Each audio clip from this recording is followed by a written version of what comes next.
Bonjour à tous, je suis Karine Bercier-Loidin, pasteur de l'Église adventiste du 7e jour, et nous nous retrouvons avec joie et plaisir pour une nouvelle semaine, accompagnée de mes collègues. Bonjour Émile Lazare. Bonjour. Bonjour Erwin Kessner. Bonjour. Alors, nous allons commencer donc notre étude sur le thème de ce trimestre qui est l'unité en Christ. L'unité en Christ. Une phrase, un thème qui promet de nous faire étudier quand même pas mal de sujets, parce que qu'est-ce que vraiment l'unité en Christ? Est-ce que c'est dans ma foi, dans ma confession?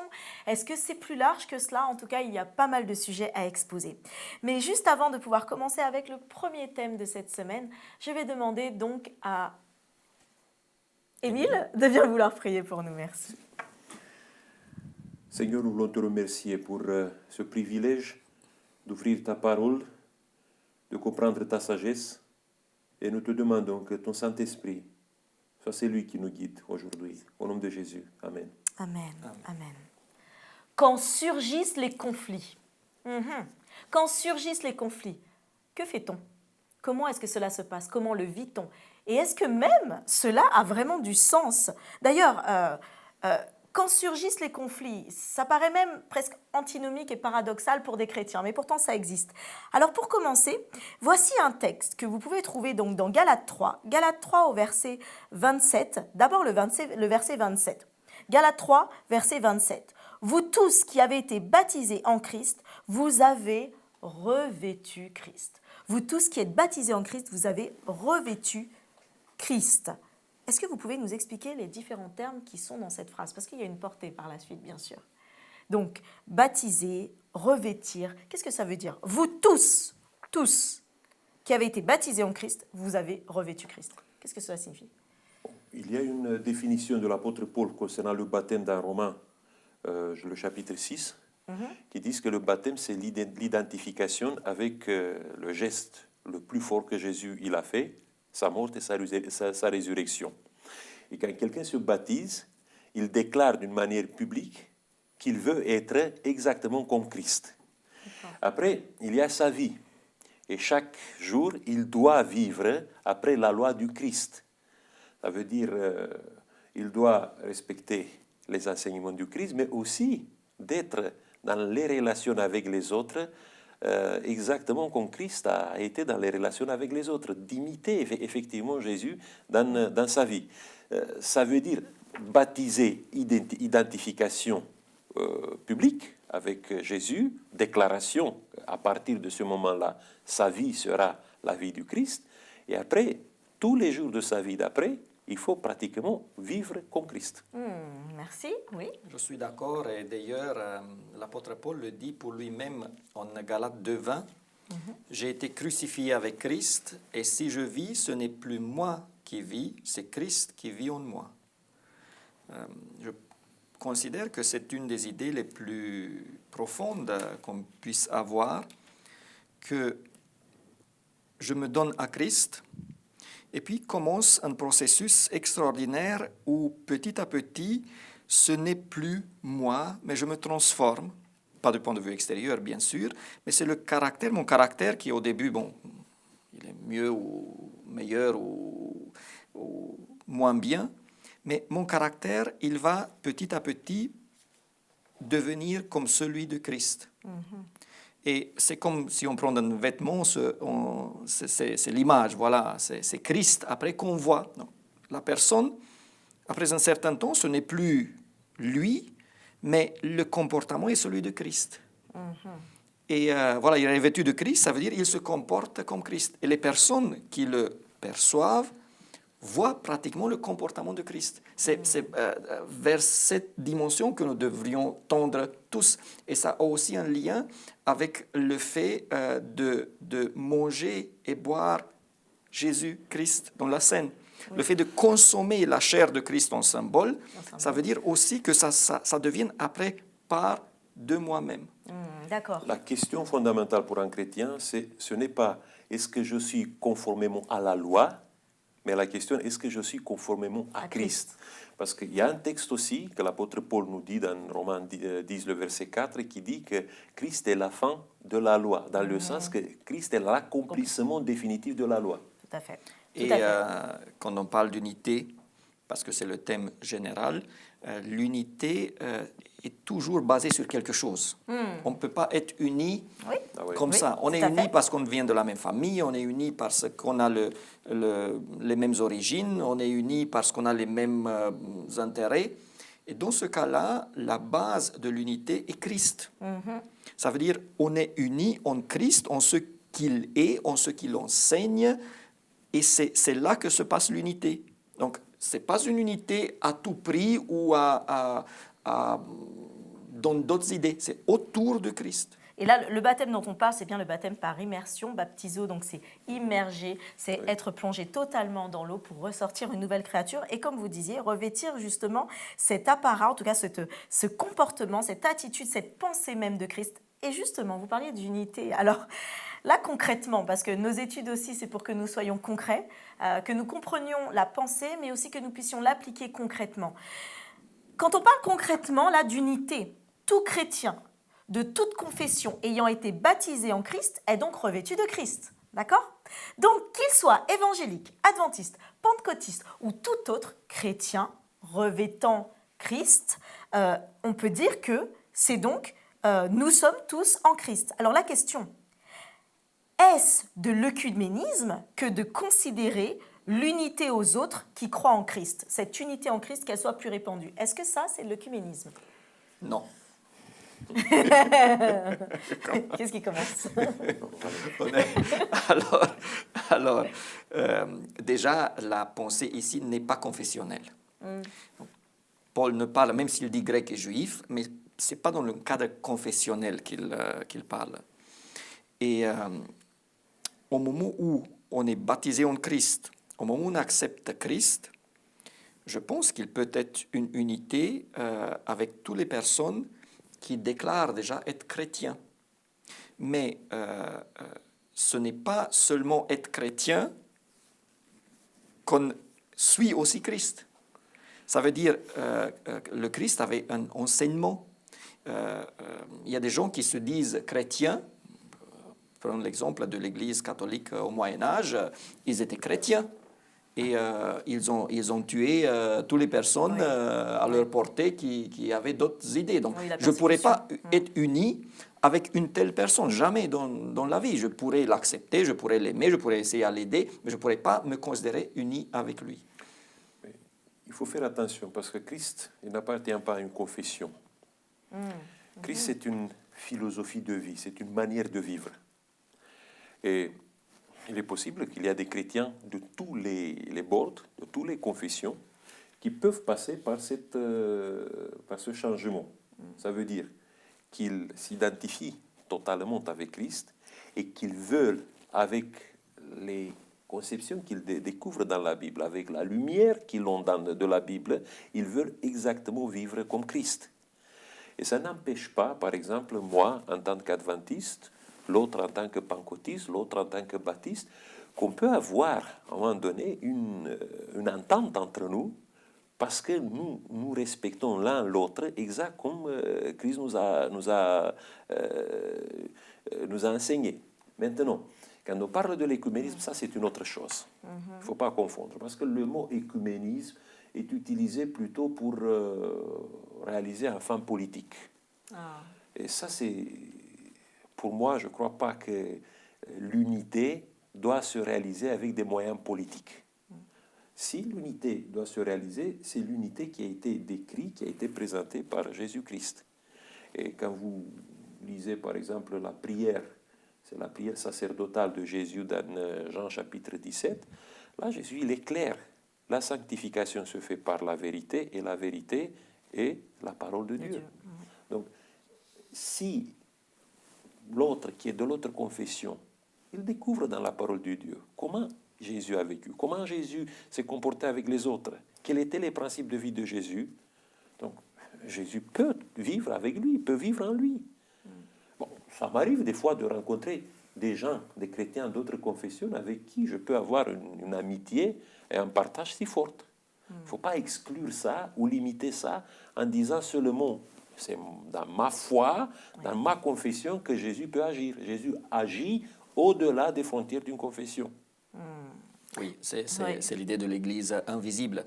Et en plus, l'écuménisme en tant que tel veut unir les chrétiens autour d'une base très réduite de la vérité qui est commune et tous ceux qui Tout à fait. divergent doivent être laissés à côté par eux. Donc là, on ne peut pas marcher et ce n'est pas non plus dans ce sens-là que parle Christ. Parce que Tout le, à fait. le Que Paul a texte voulu le dit dire et que qu'il Christ faut est venu être à la l'enseigner. fois baptisé et revêtu avec Christ. Oui. Mais pour l'écuménisme, ce qui compte, c'est le baptême.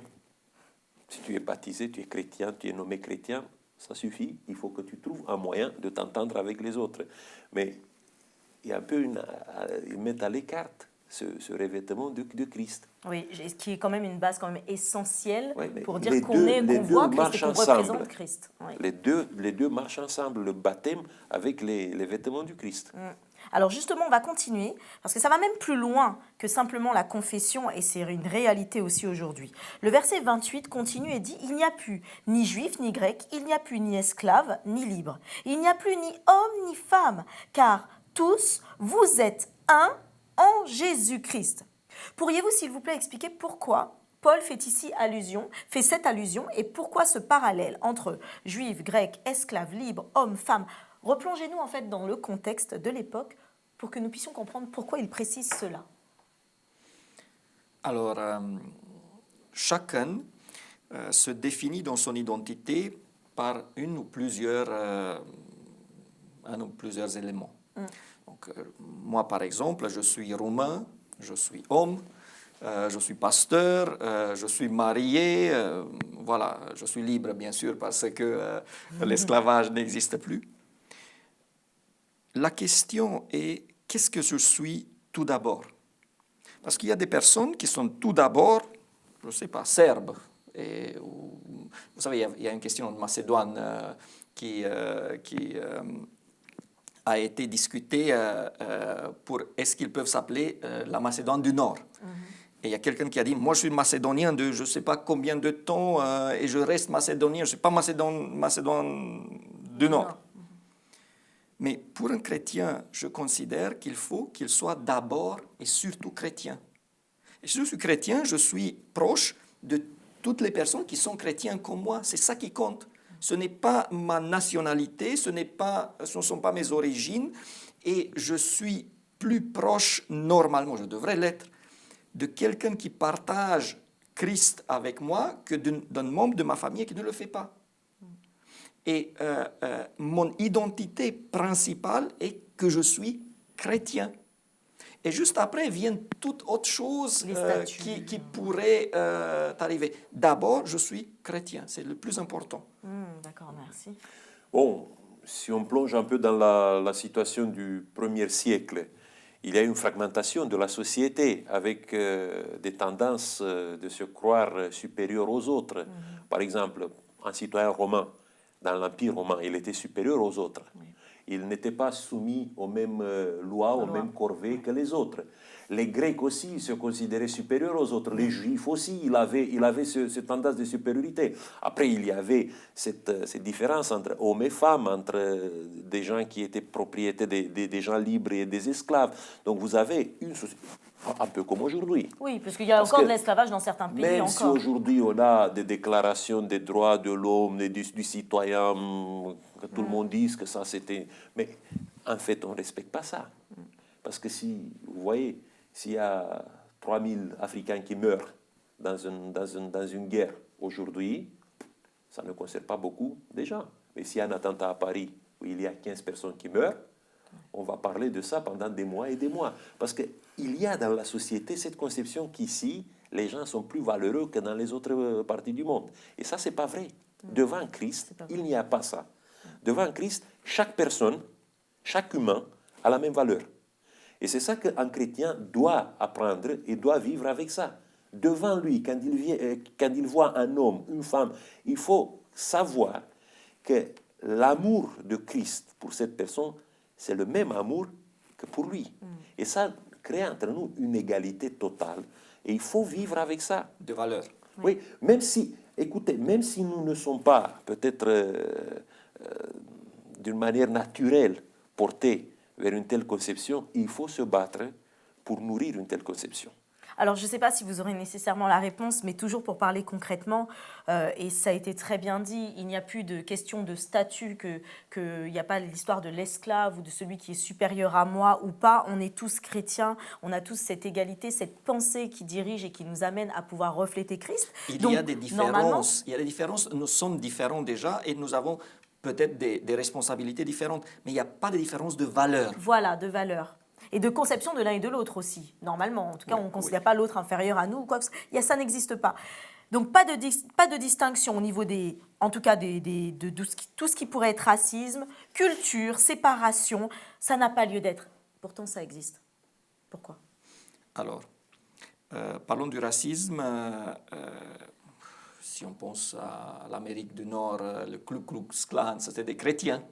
Les propriétaires d'esclaves du sud des États-Unis, c'était des chrétiens. Aujourd'hui, il y a du racisme même entre les chrétiens. Donc on ne peut pas le nier. Oui, c'est ça, ça Par existe. contre, entre des vrais chrétiens, on ne devrait pas avoir.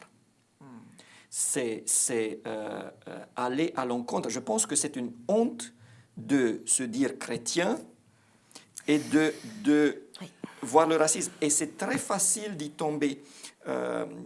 Émile et moi, nous venons de la Roumanie. Et les Roumains tombent très facilement dans le racisme envers les Roms, envers les Gitans. Et par exemple, aux petits-enfants, on dit tu te comportes comme un Gitan. Les Gitans vont venir te prendre. Ne sois pas un Gitan. Et pourtant, nous avons dans nos églises des Gitans. Et je me suis mise à réfléchir, je me suis rendu compte que c'est très facile de tomber dans une pensée telle que cela. Et aujourd'hui, je me force avec mes enfants de leur expliquer, voilà, il y a des différences entre nous et eux, mais ça vient de l'éducation. Ce n'est pas le fait que nous avons, nous, une valeur plus grande qu'eux. Mais vous, je dis à mes enfants, vous avez eu la chance d'avoir une éducation qui était meilleure. Mais la valeur est la même. Et je pense qu'on devrait batailler pour que dans nos églises, parce que si nous disons que nous sommes l'église de Christ, Et l'unité. et nous faisons exactement le contraire, voilà, ça c'est quand même dommage. Bon, il y a plusieurs raisons pourquoi ça perdure encore, cette attitude de supériorité envers l'autre. Bon, je ne peux pas dire racisme, mais parfois il y a une attitude de supériorité culturelle que certaines montrent envers les autres. Ça vient de l'éducation familiale, comme Erwin il disait. Ça vient peut-être aussi d'une éducation scolaire. Parce que vous savez, il y a des pays où le nationalisme il est toujours d'actualité, où les enfants à l'école, au lieu d'apprendre ce qui s'est passé dans l'histoire, ils apprennent la mythologie de l'histoire. Et dans cette mythologie, il y a toujours son peuple, sa culture qui a été toujours meilleure que les autres. Et quand tu baignes dans tout ça, et tu te confrontes avec quelqu'un d'une autre culture et tu le regardes un peu avec mépris. Après, il y a aussi une ignorance, une manque d'information. Donc, tu rencontres quelqu'un, tu vois que dans sa culture, il chante d'une manière différente que toi, et tu as l'impression que ce que tu fais dans ta culture, c'est meilleur que dans l'autre. Et tu ne t'intéresses pas pourquoi il réagit comme ça, pourquoi il est construit comme ça, Parce que si on fera des efforts pour comprendre l'autre mieux, je peux vous dire qu'on n'aura pas des attitudes de supériorité. En plus, pour un chrétien, je crois qu'un chrétien doit faire toute sa vie un travail de s'informer, un travail de s'éduquer, un travail de repousser pratiquement toutes ces tendances qui viennent de la famille, de la société ou de son entourage pour regarder l'autre avec mépris. Oui. Tu n'as pas le droit. Si tu es Christ, si tu es avec Christ, imaginez-vous, Christ, il va manger avec les pharisiens. Il va manger avec les les collaborationnistes, qui étaient les publicains. Il accepte qu'à la table, quand il mange, il y a des femmes qui s'assoient pour manger. Ça, c'était l'horreur. Vous savez, à ce temps-là, c'était l'horreur. Et quand tu vois Jésus en se manifestant comme ça, tu n'as pas le droit de faire autrement. Si tu fais autrement, bon, tu peux te nommer comme tu veux.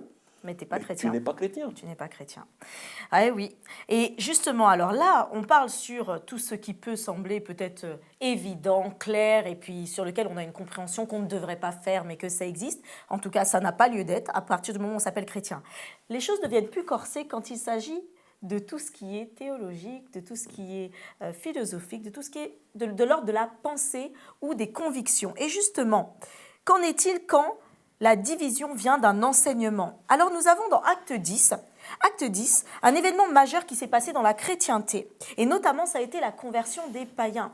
Puisqu'avant, le message avait été donné aux Juifs, et là, il est apporté à tous ceux qui ne sont pas Juifs, donc qui peuvent être Grecs ou autres, et qui reçoivent en fait cet enseignement. Mais là où Pierre avait reçu donc une vision de pouvoir aller et donner en tout cas ce baptême, cet enseignement à Corneille et à toute sa famille, il se retrouve avec de gros reproches de la communauté. Pierre, lui, avait dit, donc c'est dans Acte 10 au verset 34-35, « En vérité, je reconnais que Dieu ne fait point acception de personne, mais qu'en toute nation, celui qui le craint et qui pratique la justice lui est agréable.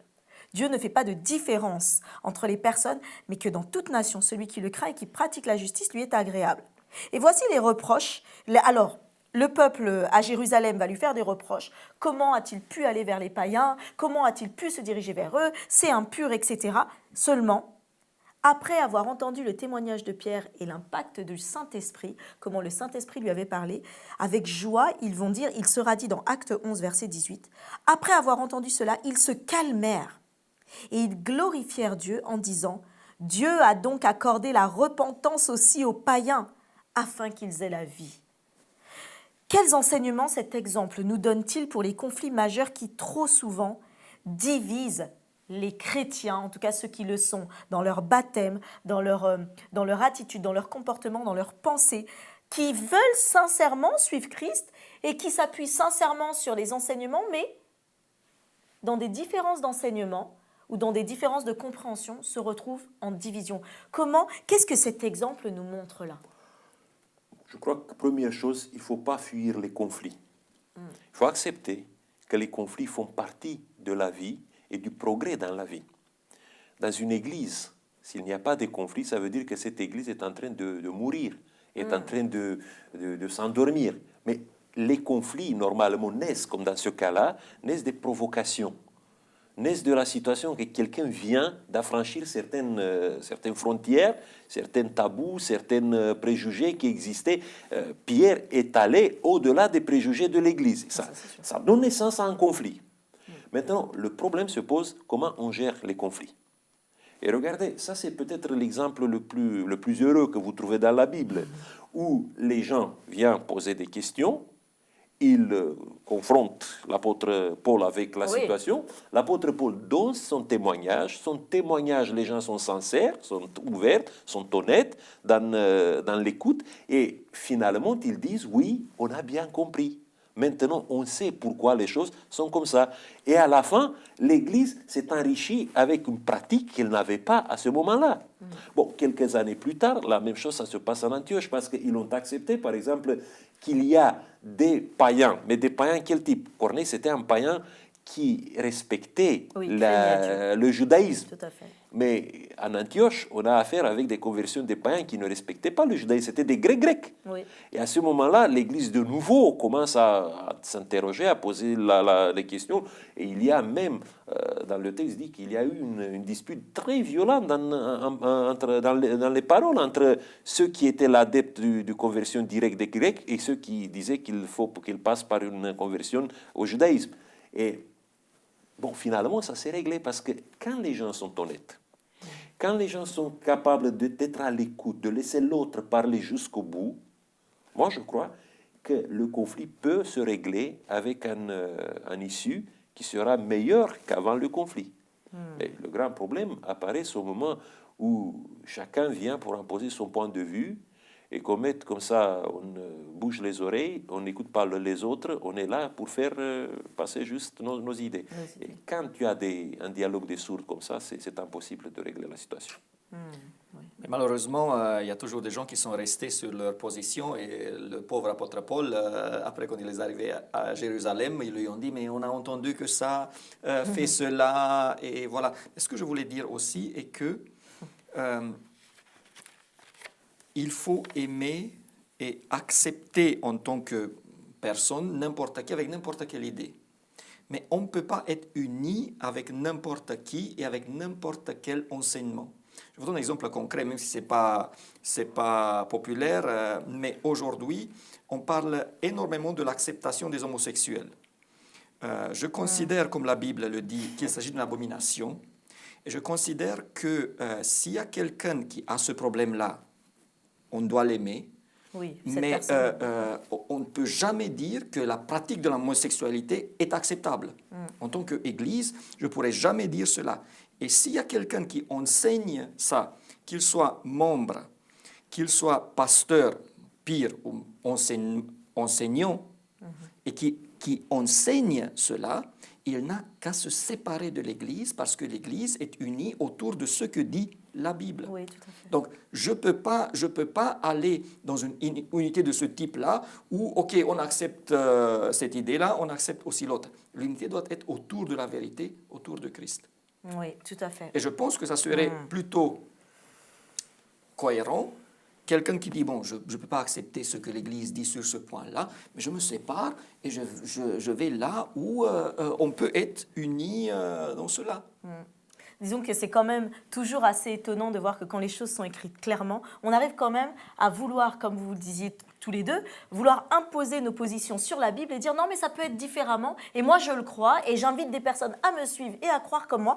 Mais en fait la Bible ne dit jamais ça. Donc après quand il y a des sujets dans la Bible où on n'a pas toutes les réponses, on ne sait pas, on se pose encore plein de questions, mais justement les discussions permettent d'enrichir nos croyances, nos convictions. Alors il y avait Émile d'abord. Oui. Il y a aussi une chose, quand on doit gérer des problèmes, des conflits comme ça dans l'Église, il faut carrément mettre sur la table la référence absolue de notre discussion.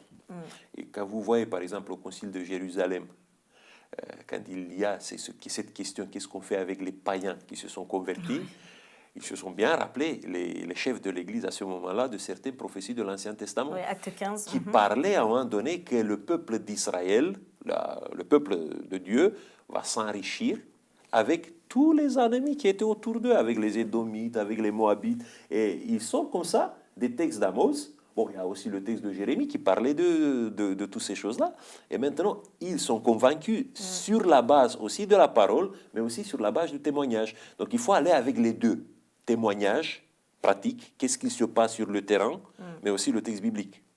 Parce que sur le terrain, tu vois que les manifestations du Saint-Esprit sont les mêmes avec les Grecs comme avec les chrétiens qui ont été convertis parmi les Juifs, mais il faut avoir aussi un passage, un texte, il faut avoir quelque chose de la Bible qui va appuyer ça. Et quand tu as ces choses-là, et quand les gens acceptent cette base de discussion, tu trouves toujours l'unité. Nous avons un exemple extraordinaire aujourd'hui. Notre Église adventiste est assez divisée. Il y a un conflit, on ne peut pas le nier, autour de la position de la femme en tant que pasteur. Et je pense que même s'il y a énormément de discussions, et les uns qui défendent une ou l'autre des positions avec ferveur, je considère que la manière dont notre Église traite cela, et depuis des années, est un bon exemple d'unité. Et que nous pouvons avancer ensemble en tant qu'Église locale, mondiale, même si on a des points de vue différents. Donc, je considère la manière dont notre Église avance dans ce point que nous n'avons pas le temps de d'étayer discuter, là. c'est un exemple que ça marche aussi aujourd'hui. Parce que ce point-là pourrait être, au moins dans certains endroits, une vraie... incision pour toute l'Église. Oui, voilà. Oui, effectivement. On voit que ce sujet est vraiment riche quand surgissent des conflits. Les conflits peuvent surgir, mais les conflits ne veulent pas dire division. Au contraire, si le Seigneur permet qu'il y ait des désaccords ou peut-être des différences de perception, c'est pour que nous puissions rechercher le Saint-Esprit et trouver l'unité. Et parfois, cela n'arrive pas tout de suite. Parfois, cela pourra mettre des années. Mais nous ne pouvons pas être divisés en Christ. Le Christ est un corps. Que nous puissions être des chrétiens authentiques, dans la pensée comme dans le comportement, et que nous puissions refléter ce Dieu tout-puissant. Très bonne étude encore à vous.